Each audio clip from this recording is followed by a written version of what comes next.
muraho tubifurije icyumweru cyiza mwebwe mudahwema kutugaragariza urukundo ndetse namwe mwakoze subscribe kuri Dolise Hub.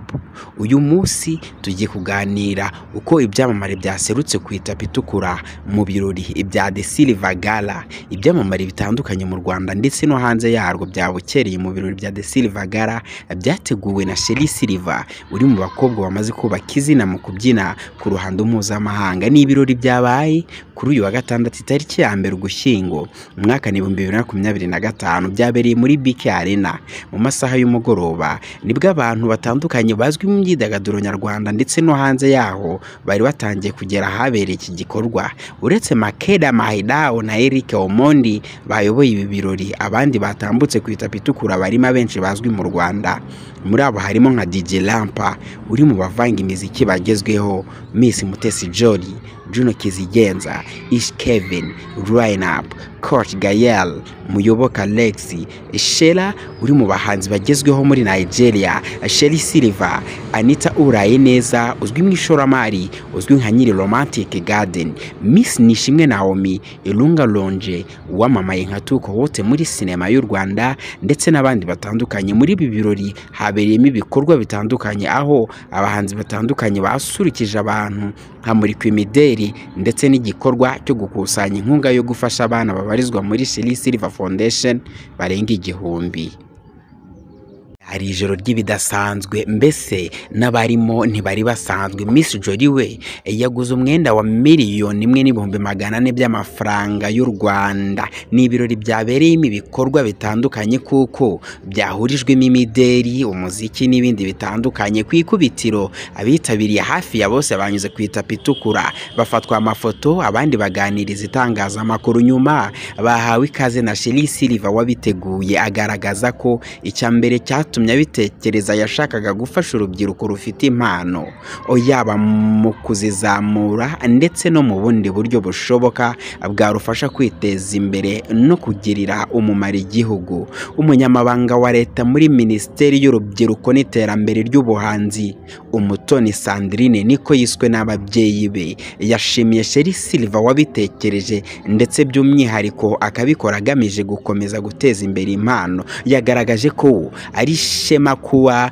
ari umwe mu bitabiriye uyu mugoroba udasanzwe. Ati ndashaka gutangira nshimira Shelly Silver kubera uko yakoresheje impano ye mu gufasha abandi, mu kubafungurira amarembo no mu gutuma ubuhanzi bw'Abanyafurika bugera kure hashoboka. Iri joro ni ikimenyetso cyerekana icyo bishobora kuvamo iyo twizera urubyiruko kandi tukarushoramo binyuze mu buhanzi, atari ugukora ubugiraneza ahubwo nk'urufunguzo rw'impindura amatwara ku gihugu. Yakomeje avuga ko urugendo rw'umuhanzi rutangirira ku kwizera impano, inzozi no kwizera ko ubuhanzi buzahora ari imbarutso y'iterambere ry'imibereho y'abantu. Yavuze ko leta y'u Rwanda iyobowe na nyakubahwa Perezida Paul Kagame yashinze imizi kuri uwo mugambi wo guteza imbere ubuhanzi. Ati twiyemeje gushyira ubuhanzi n'ubugeni mu mitima w'imbarutso y'impinduka z'igihugu cyacu. Yasabye kandi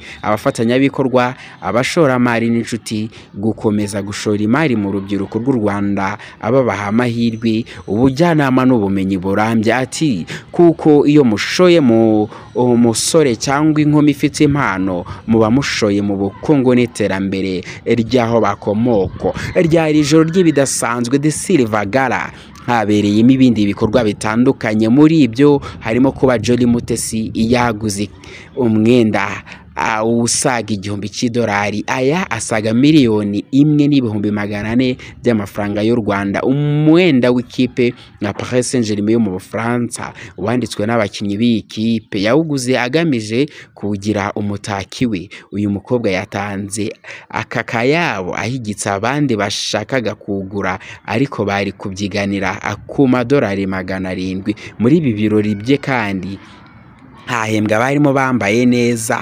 Ni igihe cyahataniwe n'abarimo Olivia the Design, Bwiza, Anita Urayeneza uzwi mu ishoramari nka nyiri Romantic Garden, Mutesi Jolly, Miss Nishimwe Naomi, Tanga Design, Juno Kizigenza na barimo Loskana. Aba bose Bwiza niwe wabahigitse yegukana $1,000. Ni ku nshuro ya kabiri Bwiza yegukanye iki gihembo, kuko no mu mwaka ushize ibirori biba bwa mbere ari we wari wawutsindiye. Beka Foundation kandi yemeye kwishyurira abana 100 bo muri Sheli Silver Foundation amashuri yaba ari abiga mu ya leta cyangwa yigenga. Umuhanzi w'imideli mwiza yahembwe $5,000 na internet ya Canal Box y'amezi 6. Iki gihembo cyahawe abitwa icya 10. Abitabiriye ibi birori basurikijwe n'abahanzi batandukanye barimo Juno Kizigenza uzwi nk'Ikirura, Butera Knowless, Masamba Intore, Shela wo muri Nigeria na Sheli Silver afatanyije n'abana yahurije muri Sheli Silver Foundation. Zinababwira iki rero uyu munsi? Wowe utarakora subscribe kuri Dolise Hub, uyu niwo mwanya mwiza wo kwiyunga ku bana 1000 tubana mu muryango wa Dolise Hub. Naho nge nari Chris Lee. Ciao ciao, Imana ibahereze umugisha.